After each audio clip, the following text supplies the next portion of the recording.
Well, hello, everybody, and welcome to another podcast for Cloud and Clear. I have the great privilege to once again host a wonderful topic, one that is very, very hot in the ecosystem right now. And we're going to be talking about today everything related to best practices with respect to cloud financial management.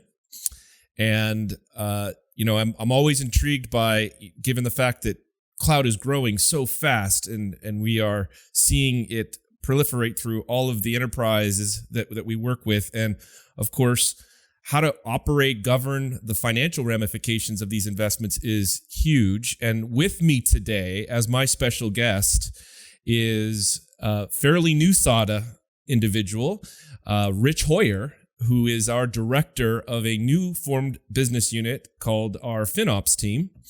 And when we were out looking for the best person on the planet to run our Phenops practice, we found that person in you, Rich. And I want to formally welcome you to the organization and thank you for choosing Sada. Thank you very much. Very flattered. You're going to find out for all of our listeners today the wealth of knowledge that Rich has in this space. I know that since you've joined, you've been teaching me all about what it means to have an appropriate control mechanism in place and a cultural adoption of the practices that make financial management of cloud even easier. So we're going to dive into all of that today. But first, Rich, for our listeners, please provide a background into your story, your journey. How did you end up in this Finops discipline? Yeah, no, it's actually kind of a funny story. I think in some ways I sort of tripped and fell in a pot of career gold. I studied economics as an undergraduate, and between business school and undergrad, I was actually working in finance. I was doing valuations for mergers and acquisitions. So company A wants to buy company B. I would represent company A, and we would essentially build a financial model of what B was worth and figure out what you should pay. When I went to business school, actually, as a hobby, I got really interested in technology. I'd done a little bit of independent consulting before business school, and that meant that I was my own IT person. So back in the days, I'm going to date myself here. Back in the days of Windows 98, there wasn't anybody I could call. Those of you that remember those dark days, that was not a very good release. And Windows 98, I wound up having to wipe my machines and things like that on my own. So I developed a personal interest in it. And in grad school, I also kind of caught the entrepreneurial bug. And so rather than staying in sort of a finance consulting role, when I got out, I just hung out my shingle and started a little IT support company for small business. I learned tech there and did that for a number of years, found it really hard to recruit talent for that business, was able to grow it on the revenue side, but really hard to recruit people who wanted to do that work, who wanted to drive around to small businesses. So I joined a company called Xenos, which does availability and performance monitoring. And that's where I learned cloud. Because I inherited a lot of infrastructure that was in a data center and it was end of life. And I wound up writing a business case at the request of my leadership about whether I recommended that Xenos either build new infrastructure in EC2 or use a managed service provider or buy new equipment. And so the business case showed I was actually more leaning toward the managed service provider. As it happened, I would turn out to be wrong on that because we did go with EC2 and it wasn't much better in the long run. But that basically meant I had to learn cloud. And so now I had all the pieces in place to have tripped and fallen into this pot of gold career-wise because I had finance, I had tech, and now I had cloud. And some years later, a friend of mine that I worked with at Xenos kind of looked me up, and he was joining Cloudability, which is a cost management dashboard platform. He was joining that business to build out their professional services. And he remembered me. He remembered that I had a finance background. Of course, he was my mentor at Xenos to build out the cloud infrastructure. And he also remembered that I'd done this business case. So I had all the different elements to do this work well. And it's just funny because at that point in my career, I had a little bit of maybe it's an exaggeration, but a little bit of an inferiority complex because my resume was half finance and then it was half tech and a little bit of cloud. And it's kind of like somebody's reaching into a toolbox. They don't look for something that's half screwdriver and half wrench. And that's kind of how I felt career-wise at the time. And here comes along, my friend David, and he's like, this is exactly the person I need. And that was kind of how I got into it. And now, as you know, it's become a really very important discipline for a lot of enterprises. And what we're finding today is some of us were lucky enough to have had this somewhat odd career background and be a great fit for this work. And what we're finding today is that enterprises are actually building these people. They're taking folks with either background or the other, and they're teaching them the other half. And to me, that's just a really interesting moment in history, because if you think of sort of business traditionally, a lot of the roles of business, I think it's fair to say, have been fairly stable for quite a while. You've had marketing for a long time, you've had sales and so on. And here's one of the, this experience now, where this moment in history where we're having to combine up in the same humans, these formerly very disparate disciplines. And just to me, that's just a very interesting thing. It'll be interesting to see where it goes. Totally. Well, let's start to peel the layers of the onion back in terms of we've all heard in this business, particularly in the technology sector, terms like DevOps, and that's been something that's been a very hot topic over the last 10, 15 years, which is redefining processes and controls around how to do release management and get software into production and how to streamline that. With this new term that we now are seeing more and more of, which is your area, Finops, which, I want you to try to very simply try to define what that means for our listeners, and maybe in the process, describe some of the challenges that companies have been starting to face as they grow in their cloud footprint, and how does Finops play a role to address those? Sure, no, absolutely, and this is exactly where the services part grew up, is that Cloudability recognized that a lot of their clients could adopt a tool but still struggle. Even though the tool is fantastic. So essentially, here's fundamentally what we're talking about and why this has become a discipline. If you wind back to the period before public cloud was a thing, to the old procurement model, which still exists for many on-prem environments, the way it used to work as far as internal controls and budgeting was that some team in an organization would feel that they needed some equipment, kind of like when I was at Xenos. I felt like I needed to, I had end-of-life equipment. In the procurement model in those years, what would happen is what happened. I would be asked to write a business case. Why do you need it? How much do you need? And essentially you would come up with a budget for how many physical servers you wanted to rack in the data center. What was going to be, are we renting more racks? What's the power consumption and so on? And you had that procurement process where by virtue of having thought about this ahead of time, sought the correct approvals as a matter of governance in the organization. Everybody knew what was going to get spent, and then you write your check to Dell or IBM or whomever, and the equipment goes in. And so there's a process to vet what you're going to spend. You're planning, you're justifying, and then the expenditure goes out. What we saw early on in the early days of cloud was, of course, all of those governance models go out the window with cloud, because what you're doing is, de facto, you're doing procurement as a consumer of the service. And what that means is there aren't any checks and balances, unfortunately, until after the check gets written or after the bill arrives. And we see that today. We saw that early on. We still have clients, Dana, and I know you can relate to this. We still have clients where they have surprises, where something happens and a big bill comes that nobody intended. There was no ability to get out in front of that and say, are we going to spend this money or not? Right? Because some code gets run. So essentially what you're doing de facto is you totally decentralized, you being industry, when they went public cloud, you've decentralized the procurement process and you've federated it. And consumers are de facto doing their own approvals real time. And that puts you in a world of catch up. That means that now you have to have reactive, reconciliation of budgets. You have to have reactive measures that are in place to prevent a spend from getting out of control. And so early on, what we were seeing was it was disorienting to a lot of organizations. We had a lot of complaints from folks that were consuming public cloud of what they described as a sawtooth shape. If you were to graph the cost, it looked like a sawtooth. Costs would go up and up and up. Somebody would get angry. They'd delete a lot of stuff, become more efficient. Costs would go down, and you rinse and repeat, right? And so if you look at that, the idea was, how do we flatten that? So that's the problem I'm describing, the sort of problem area. And essentially the discipline that grew up to address that really had three buckets of activities that grew up around that. And the first was just what we call visibility. And visibility means, do we know what's being spent? And it can't be at the end of the month, because then you could have all kinds of things going on during the month or the end of the quarter or something like that. So we need visibility real time into what's being spent.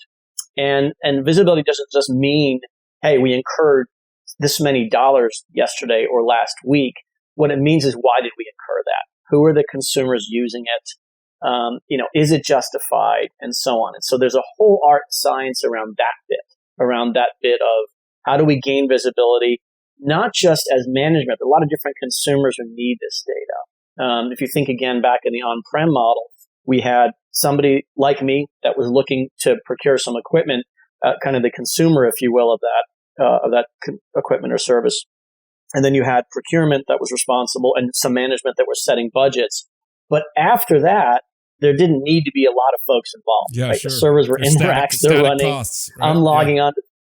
It is. It's a fixed cost, and you didn't have to have a lot of consumers of that information after the procurement. That's not true anymore. So today you're going to have folks that are going to be on the management side who are going to be watching the profit and loss and thinking about what they're spending in context of budgets, thinking about what they're spending in context of hopefully things like customer costing, product or service costing. You're going to have the technical teams who are going to be making sure that they're consuming the way that they need to.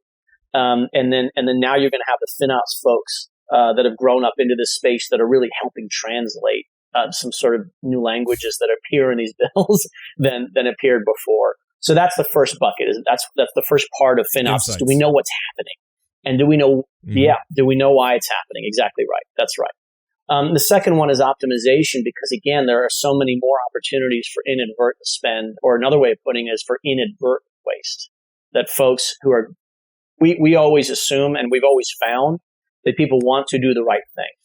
And so if you get the visibility right, where the consumers of cloud know what they're spending when, we found that mere act can cause the bills to come down 10 or 15%, just simply holding a mirror, if you will, up to what they're spending. And so you know right away that if you don't have good visibility, you're going to have a less than optimized environment, not because people are lazy or don't care, but because if they don't, it's like driving without headlights. They just don't know what they don't know. But even then, there are a whole set of disciplines around recognizing in public cloud where people inadvertently spend more than they need to without intent to. Whole set of disciplines around the optimization part of it. And then the third major bucket is governance, right? Is how do we really eliminate that sawtooth pattern I mentioned by virtue of having some guardrails, right? Sometimes those guardrails are things like policy driven, that folks can't just spin up a lot of expensive resources in an exotic geography of the planet. And sometimes they're governance around things that reinforce the other two, right? Governance can mean we have a policy of how often we're iterating looks at efficiency and examinations for efficiencies, but they can also be governance that supports visibility. And that could be governance around how accounts are structured, around how things like folders get structured, or naming conventions of projects, or tagging and labeling. So those are all fall into that bucket of governance of how do we have some kind of control. And that's really what grew up. And now what you need are folks that understand all of this. And then there's the last bit also, which certainly is very relevant, which is budgeting and forecasting. That we look at what's happening in the organization and have some means of saying what will happen in the future.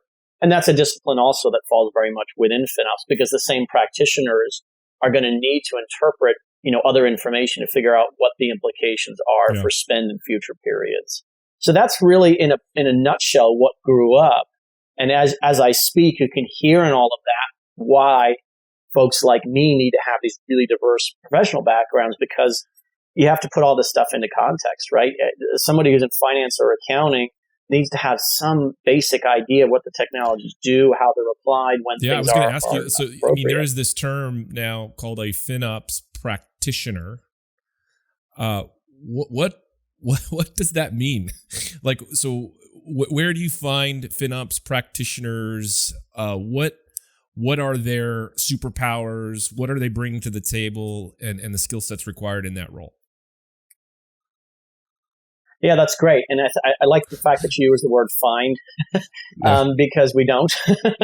We build them. We're seeing the enterprises building them, right? So let's take an example of where an organization doesn't have a FinOps practice at all, and they're operating in public cloud. And usually when that occurs, when somebody like us in the SADA world becomes engaged, is usually, quite honestly, when there's pain in some context where they know they need to build that organization and they don't quite understand how to do it, how to begin the process. And usually that pain is around things like they don't have good visibility. They know that it's the Wild West, or people can do whatever they want, or they have a pretty good sense that things are over provisioned. So usually the process of building these teams begins with pain. And what we find organizations are doing is right now they're taking timeshares, if you will, of other folks that are in the organization who are willing and able to do this work. So what that means is, as you form the team, you're going to find some folks that have started looking maybe on the finance or accounting side at the reporting, and so they have some familiarity with the way that you need to report against public cloud, and you rope them in. you draft them, if you will, and say, would you be willing to put in X hours per week on this FinOps team, right, where you're going to work on that. And then it's really important also on the technical side to have folks that are willing, more on the engineering side, to join the team as well and work with these finance people to put their heads together and think through, how the reporting, how to get the visibility. Because think about the feedback loop there.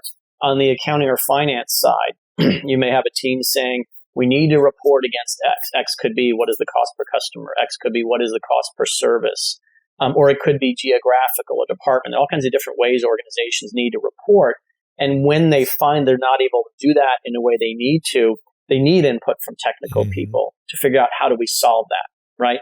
So sometimes it might be something like labeling or changing account structures. What we're finding, particularly as more and more of the workloads become more cloud native, what that does is it puts you into shared resources often. So picture something like containerized loads, where you have one host, and the cloud provider sends you a bill for how many hours that host ran. But on that host are a bunch of containers. And on those containers are different customers maybe being serviced, or different products that are running. Now what? How do we split it? We need technical people involved in that discussion to figure out how we're going to solve that problem, be able to report the way we need to. So that's why you wind up having those broad buckets, accounting and finance on the one hand and technical on the other. And then, quite honestly, what I'm seeing more and more of is people that are full-time being pulled into this work. So you might have, let's say a team of 4 or 5, and one of them may be an actual full-time FinOps practitioner. And what they're doing all the things I'm talking about. They're looking constantly at efficiencies and figuring out where there might be some costs that can be taken out. They're helping with periodic reporting. They're helping enable consumers of a cloud management platform, something like Cloudability or Ternary, and they're saying, hey, let's get you set up on that. Let's make sure you have the right views, right? So they dabble in a whole bunch of things all day, but it all falls into these broad buckets, and then they'll be roped into the budgeting and forecasting, of course, as well. So that's the short answer to your question. Is more and more that right now we're borrowing them, we're building them. And I think what you're going to see is more and more LinkedIn profiles where people have done this work now are FinOps practitioners. They may have something else they want to do as well during the day job, but they're also FinOps practitioners. And then you'll have folks like me that wind up in services, or folks that are full-time that literally this is what they do. So really interesting stuff. Rich, this is still, though, an emerging discipline that in many respects, I think the blueprints, best practices are being developed real time, and I think in a lot of ways we're pioneering the tactics and approaches that can best be used in that governance of spend. And one thing you've always told me when I was first learning about FinOps was, I always thought FinOps was just only a cost containment exercise. It's FinOps equals cost savings, but it's actually, that's part of it. Right. But I think that's where everyone naturally gravitates to. But there's actually a bit more to it than that. Right. There's also, a description and a guarantee or confidence level that value is in fact being transferred and delivered upon. So speak to that cost savings versus value dilemma and how Finops addresses that. That's absolutely right. There's often a misconception that it's about cost takeout, and it's something that we really try to de-emphasize in the discipline. What we want to talk about is eliminating waste always. So I'll give you an example. I had a couple of clients early in my years practicing this over in the UK. One was in, I think, Sweden, and one was in the UK.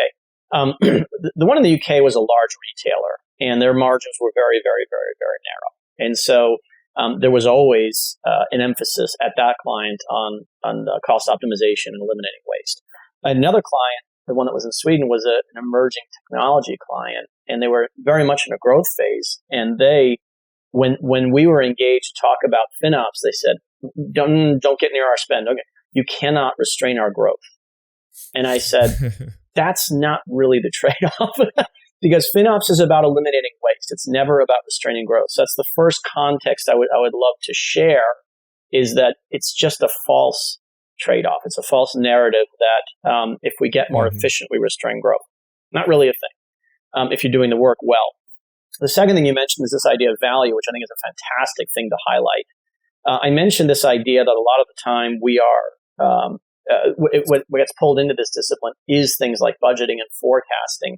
One of the really important areas there is essentially, do we have a good way to measure where the ROI is? And the most concrete context of that is actually in new workloads that may be getting migrated in the future that are on another platform or are on-prem. This is mainly where I'm seeing that work being done.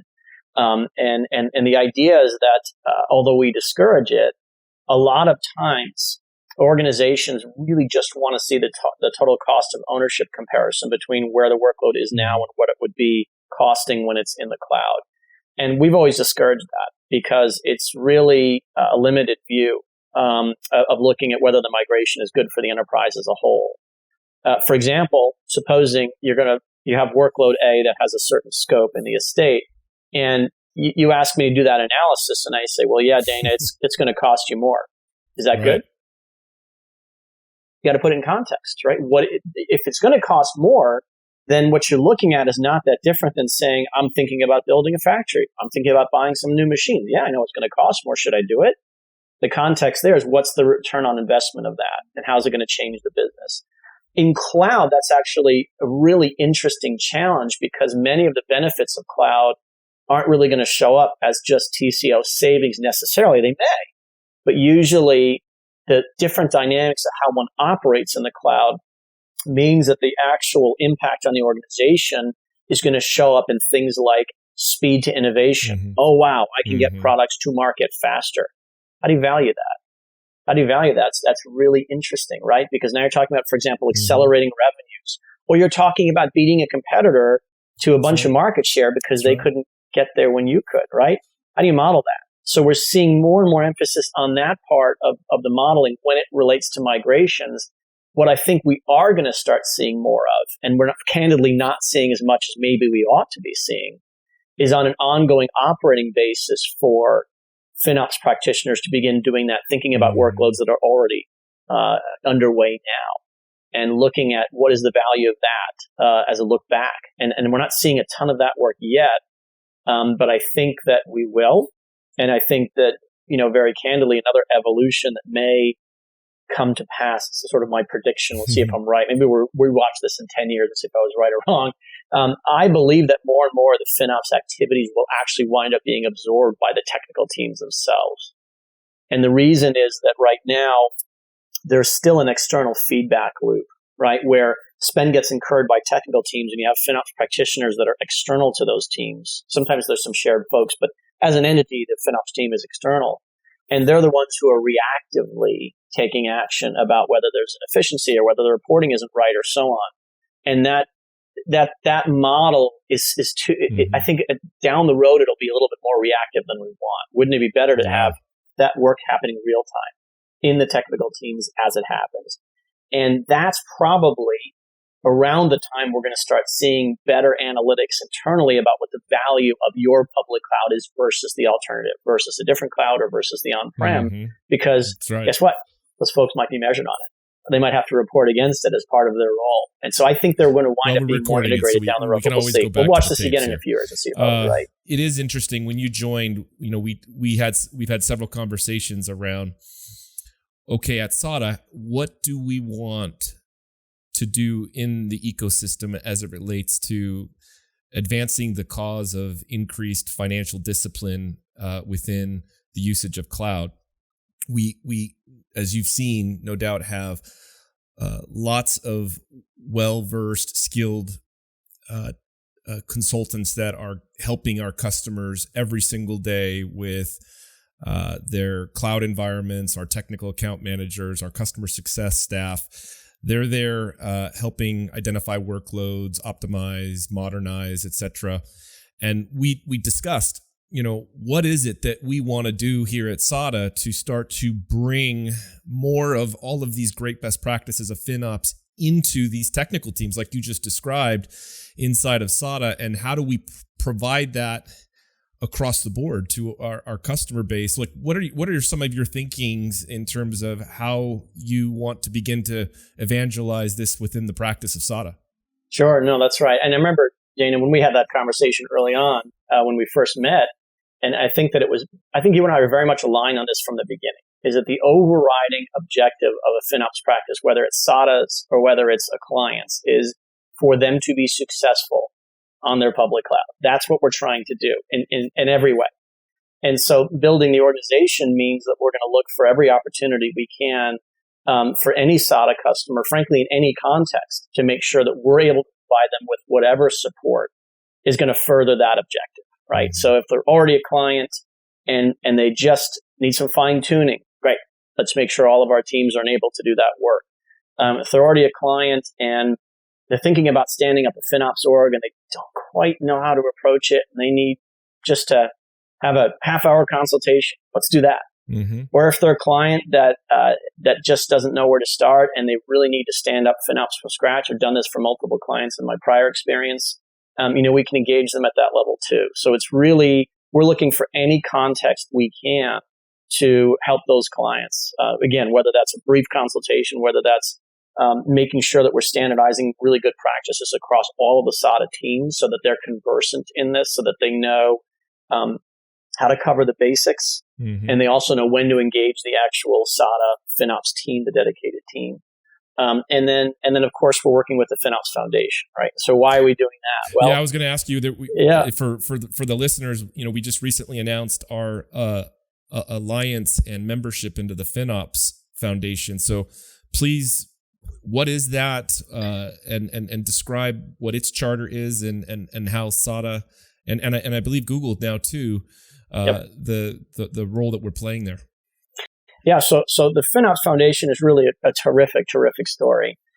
As you said earlier, this is an emergent field, right? It's a nascent discipline in the industry. And what happened was, a couple of years ago, the Finops Foundation was founded, and actually it spawned out of some folks that came out of Cloudability as it happens, but it was founded to allow practitioners from across the globe to come together and share best practices. So it's a nonprofit. What a great idea. What a great idea. So we got a bunch of folks that are trying different things in this new discipline. And at some point, there comes to be a realization that, hey, if we get these folks together, we can cross-pollinate. Everybody benefits. Everybody can contribute to this nonprofit foundation. And that's exactly what they've built. So it has become really the global center of learning and training and best practice. It's become the repository for best practices in FinOps. That's a great story. Yeah. Starting this foundation, I just love it. I ever since that foundation was established, I just thought it was the best idea. And so, SADA's decided to commit a tremendous amount to this because what did we say earlier? What are we trying to do? Mm-hmm. Trying to get people successful on the cloud. And the foundation is absolutely the right way to do that, right? So we can go in there and contribute what our learnings are. Obviously, we can benefit from the learnings of these other great, fine people that are contributing to that. And so, we're contributing today in many different contexts. So we are contributing to a lot of the training materials, for example. I'm going to be working on a piece right now that I originally actually gave to the engineering team when I was at Cloudability, but the leadership at Cloudability asked me to teach a class that was finance for engineers.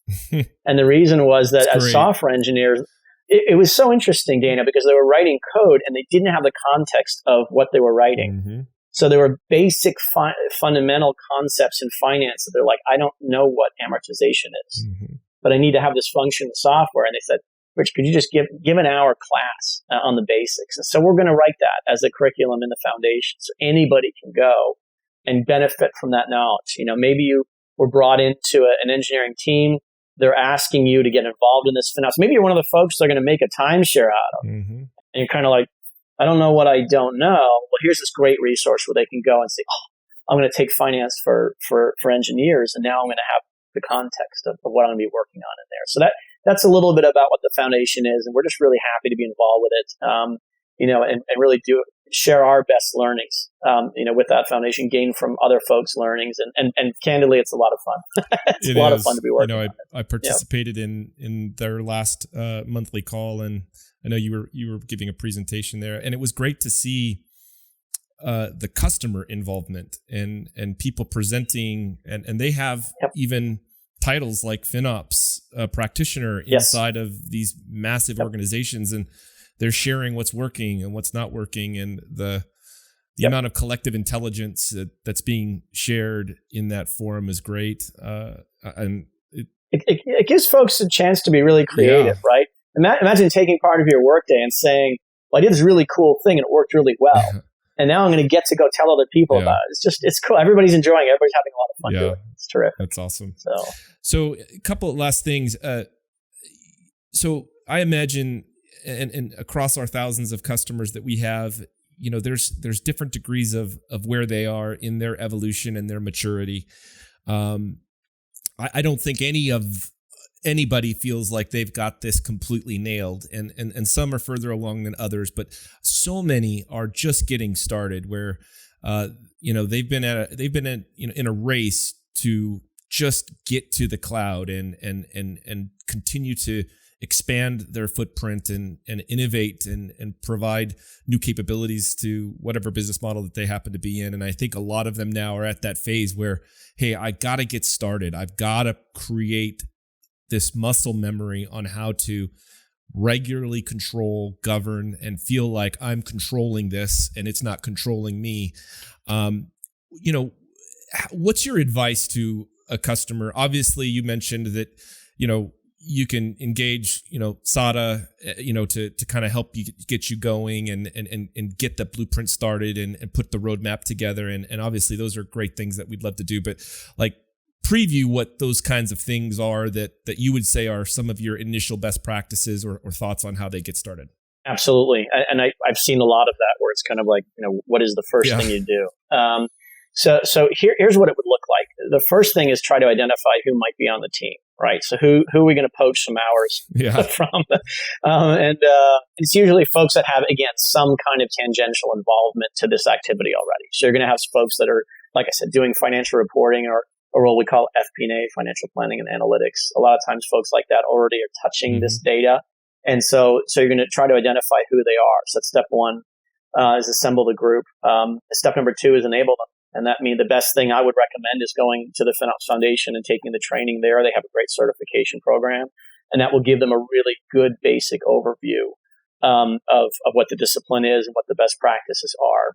So, and again, make it cross-functional, right? So finance/accounting, technical teams, or maybe other folks that are involved with this.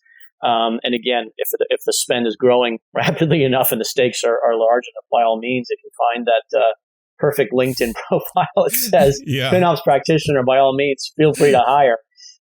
So that's the first one, is the talent, right? Is what talent are we assembling to do this? The second is tooling. And I don't think folks should overemphasize tooling enough. And the solution for that enterprise is really going to depend on kind of where they are. We've seen a lot of organizations that try to build their own in-house tools. In general, I'm not really personally a huge fan of that approach, only because the off-the-shelf tools like Cloudability or Ternary are so strong that why would you take these really fine minds and have them rebuild something that's already out there? Chances are we can take those really fine minds and apply them to interpreting that data in a way that's a lot more insightful as opposed to data science that's already been written. So in general, I'm a fan of the commercially available solutions for this if their cloud console isn't getting them the reporting that they need, right? And it really depends on each organization. Some are fine in the console that they have. That's great for them. If they do find they're having people writing a tool, I would really encourage them to think about adopting, one of the commercial tools. So that's really what it is. It's going to start with people. Then you're going to have the right tooling that's in place so that they're getting what they need out of it. And then the third, obviously, is kind of the governance part, right? Is once you have all that assembled, then you're going to start operating and starting to decide where is there a need for governance that causes us to be less reactive and triage less. We don't want to do FinOps by crisis, right? That's not what you want to be doing. And if you're doing FinOps by crisis, that's your first indication that the issue has to do with governance. And governance, again, a variety of topics. It can be policies about what people are or are not allowed to do when, but it can also be organizational governance. Again, labeling or tagging. Can we trace every dollar to responsible parties? That's a big one I'm a fan of, is that every dollar be traceable to somebody who's accountable for that dollar. That kind of governance. So that's really how it gets started. Who are the folks? How do we get them trained? Do we have the right tooling? And then take your temperature and say, are we episodic about this? Are we having FinOps activities because of crises? And if so, what governance is going to sort that? And again, a crisis could be a ballooning bill. It could be a big anomaly in your spend day to day. But another example of crisis is, holy cow, we're spending X per year. And at the end of the year, I literally can't charge back 20% of it. How'd that happen? That's a crisis. We got to be able to charge it back. And I've seen that happen. So that's kind of the third part, is governance and getting a sense for, are we well under control? Do we feel like we're calm? We're not having a bunch of emergency meetings, and that would be that. Hopefully you get down that road, and that's how it starts to look. I know you're working a lot with Google now. They're taking a very big interest in this, and I always, I wonder, how much of being successful out at this is somewhat dependent on the various clouds. I think for the most part, this discipline and these policies and practices that you're putting into place are somewhat cloud agnostic, but there are probably nuances within the various clouds that require different control mechanisms and different governing mechanisms. Explain kind of what some of the things that we're working on with Google at the moment. We're really excited about this. So we're going to be partnering with Google to get some of their customers and some of our customers into a one-day workshop to talk through sort of what their FinOps experience is like today, and talk through what issues they're facing, what issues they're struggling with, and see how we can partner with Google's Phenops Practitioners to figure out exactly what the right approach is for those clients. And so we're really excited about that as a general thing. You're absolutely right. I think that as I've traversed the various public clouds over the years, something on the order of 80 or 90% of the disciplines float right across them, as far, especially around optimization or reporting or things like that. And then there's that last 10 or 20% that can be very cloud specific. So there's certain dynamics about certain services that go with each particular cloud provider. I'm thinking specifically around a couple of things. One of them is, in each provider, there are certain services that I've seen be prone to inadvertent balloons of spending. And that's why I'm a big fan of anomaly alerting in your practice, so that, you don't wait the whole weekend and go, what just happened? Somebody took over a bunch of stuff and did some Bitcoin mining or what have you. And I've seen that across each of the clouds, right? So that's one thing, is being on alert for which of that cloud services is prone to inadvertent balloons of spending. The other is where are the opportunities to optimize. And for example, the way that Google charges for compute is really novel. The fact that you can kind of make really interesting, you can kind of bake your own version of a compute instance provides, that's one example of a unique optimization opportunity that some of the other clouds don't offer. So that's how I would describe it. But so there are some things that are certainly specific to Google.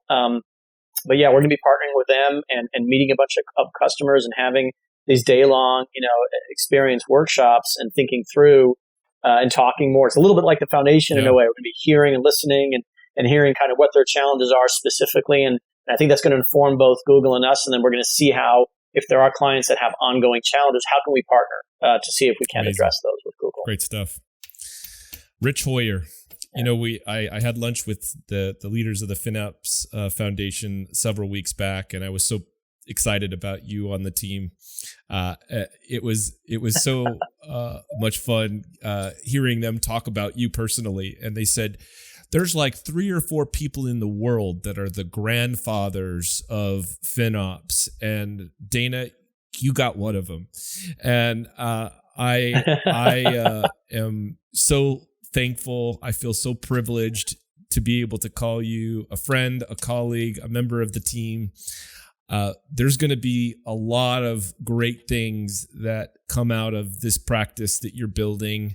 I know you've got some people now. You're adding to your team. You're creating new kinds of services that are going to be offered, that are going to be embedded into the base level support and services that we provide to our customers. But and all these other great services that are going to help customers get kickstarted in the right direction and get better control of this. And man, Rich, there is no one better in the world than you to have you lead this. So I thank you for being a part of the team, and I look forward to all the great things that we're going to accomplish together. Thank you so much. I appreciate that. That's all terrific. right. Well, thanks, Rich. Thank you. Thank you for listening to Cloud and Clear. Check the show notes for links to this week's topics. And don't forget to connect with us on Twitter @CloudandClear and our website, sada.com. Be sure to rate and review the show on your favorite podcast app.